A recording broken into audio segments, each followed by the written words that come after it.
அண்மை செய்தியை பார்த்து வருகிறோம்.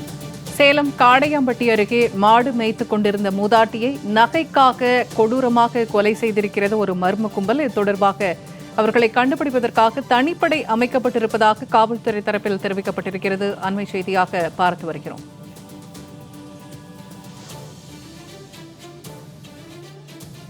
கொலை சம்பவம் தொடர்பாக கைரேகை நிபுணர்கள் மற்றும் மோப்பநாய் வரவழைக்கப்பட்டு காவல்துறையினர் தீவிர சோதனையில் ஈடுபட்டிருக்கிறார்கள். கூடுதல் தகவல்களை தருகிறார் செய்தியாளர் பார்த்தசாரதி. பார்த்தசாரதி, இப்ப சேலம் காடையாம்பட்டி பகுதியில் நகைக்காக மூதாட்டி ஒருவர் கொலை செய்யப்பட்டிருக்கிறார்.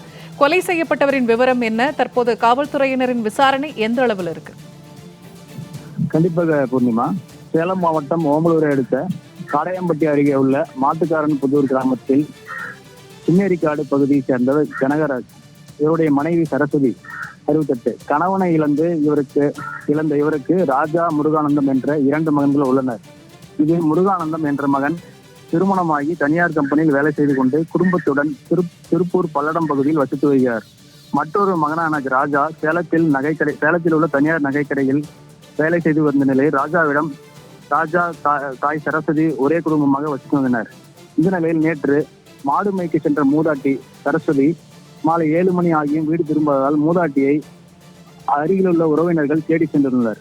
அப்போது மூதாட்டிக்கு சொந்தமான விவசாய தோட்டத்தில் ஆடைகள் கலைந்த நிலையில் பலத்த காயத்துடன் கொடூரமான முறையில் கொலை செய்யப்பட்டு இறந்த நிலையில் கிடந்துள்ளார். மேலும் மூதாட்டி காதில் இருந்த தோடு மற்றும் மூக்குத்தி ஆகியவற்றையும் மர்ம நபர்கள் திருடி சென்றுள்ளனர். இது குறித்து தீவுட்டப்பட்டி போலீசாருக்கு தகவல் கொடுத்த நிலையில் சம்பவ இடத்திற்கு DIG Uma, ADSP Somasundaram, DSP Sanjeev Kumar, inspector Senthil உள்ளிட்டோர் தீவிர விசாரணை நடத்தினர். தொடர்ந்து கைரேகை நிபுணர்கள் மற்றும் மோப்பநாய் வரவழைக்கப்பட்டு தீவிர சோதனையில் ஈடுபட்டனர்.